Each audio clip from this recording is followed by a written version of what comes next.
Have you been arrested for assault, but the police refused to arrest the real culprit in the case? Hi,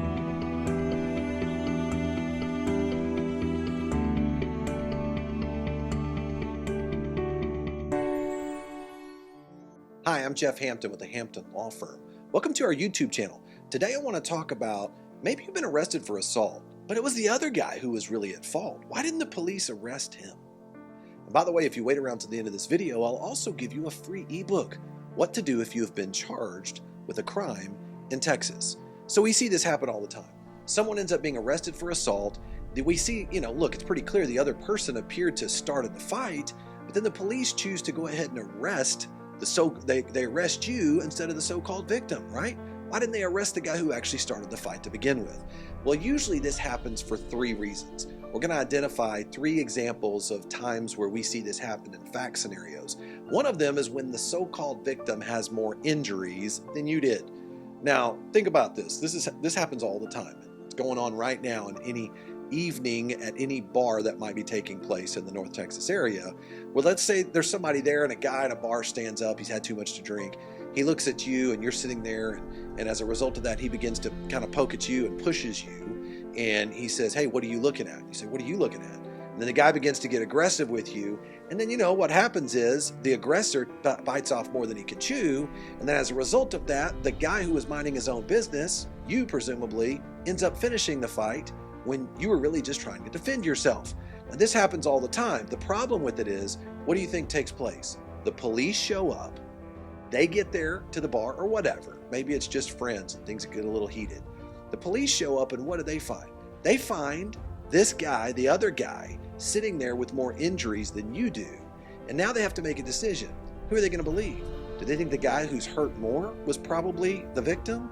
Or you, who doesn't appear that you were hurt as badly at all? Maybe you were the aggressor, right? So the problem is the police sometimes have a tendency to grade whether someone's a victim or a defendant, someone who should be arrested, based upon how bad the injuries are of the people when they show up, especially if there's a situation where there are no other witnesses and no one else saw what was going on. You got a he said situation going on.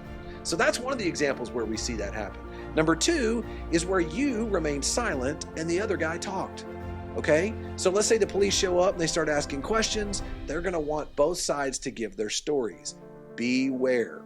Okay? The moment you begin to open your mouth, everything you say can and will be used against you. You can count on that. So if the police officer begins to ask you questions, let's say you acted in self-defense. Very clearly you acted in self-defense. You're very eager to explain this to the police, and you go to him and you say, "Look, yeah, I hit him. I popped him right in the mouth because of what he did to me. Look at what he did to me. He grabbed a hold of me and I was in fear for myself. I thought he was about to do something that put me in fear for my life." Right? But yet they look over. The cop looks over and sees this other guy with half his face torn up because you punched him, right? You happen to be good at being able to defend yourself.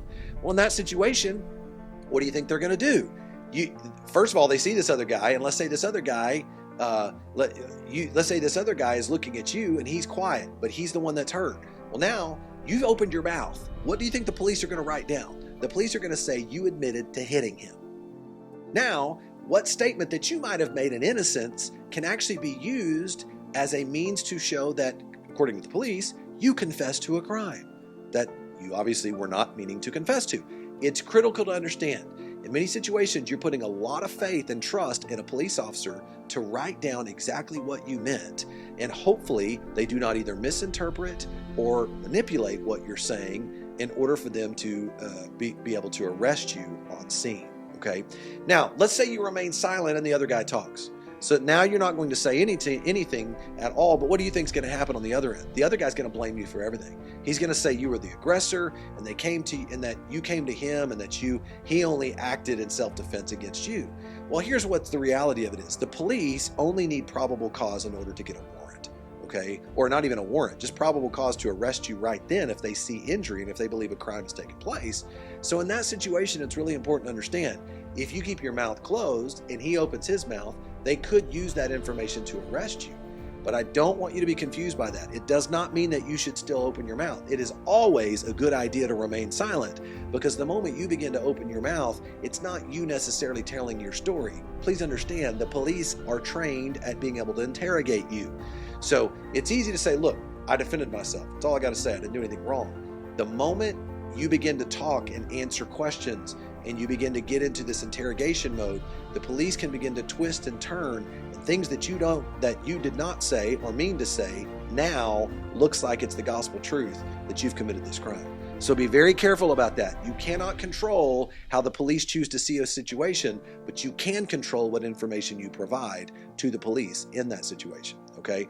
Now, situation number 3, the police might think you took the fight too far. And we see this happen where the situation arises where maybe you act out of self-defense. We have a client that acts out of self-defense, and maybe the police think, well, it was not proportionate. What you did was not proportionate to the amount of threat or force that was being brought against you by the other individual. For example, we represented a client one time a man who continued to just almost try to bully him, continuing to come to him, threatening him, saying that he was going to do these things to him. Well, he shows up one day at his work and he literally he swings at our client, pops him right in the face. Well, then what does our client do? Our client grabs a hold of him, puts him in a headlock, and I mean, he pounds this guy to the point where the guy ends up with a concussion. He ends up at the hospital.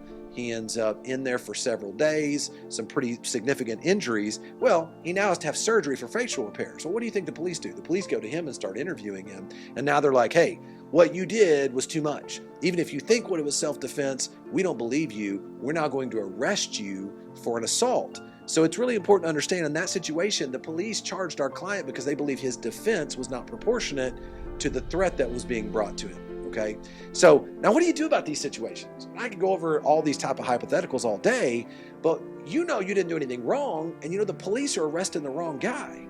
What do you do about this? Well, I want to remind you something. If you acted in self-defense, don't forget, in Texas, the prosecutor must prove beyond a reasonable doubt that what you did was not self-defense. Literally, they must prove a negative beyond a reasonable doubt. So a jury will have to look at the facts of the case and they'll have to consider what happened, and they're going to have to prove that you were not acting defensively in your situation. That can many times be a very difficult burden for the state of Texas to prove, okay? And what I mean by that is, especially if both sides have injuries, if there are both individuals that have had injuries, that as long as you're not opening your mouth and allowing them to twist and turn any information, or depending upon what other witnesses might have been present and what they would say, it makes it very difficult for the state of Texas to prove that self-defense argument beyond a reasonable doubt. And so I say that to people to understand this. It's very important. It is particularly when you're innocent, it is particularly when you're acting in self-defense that you have to be the most careful when you're having conversations with the police or what information you share. So remember, if you're under investigation for something similar to this and a police officer is trying to follow up with you about it, trying to get you to talk more, give a written statement, provide additional information, you have a 6th Amendment right to counsel, to hire an attorney. You also have a 5th Amendment right not to have to speak to that officer. You can have your attorney help you with that process, and everything your attorney says is hearsay and it cannot be used against you. So the great thing about that is your criminal lawyer can actually share helpful information for you, and it can be useful in order to hopefully avoid a case, but it cannot be used against you in court if the police officer or that detective chooses to not make use of that information.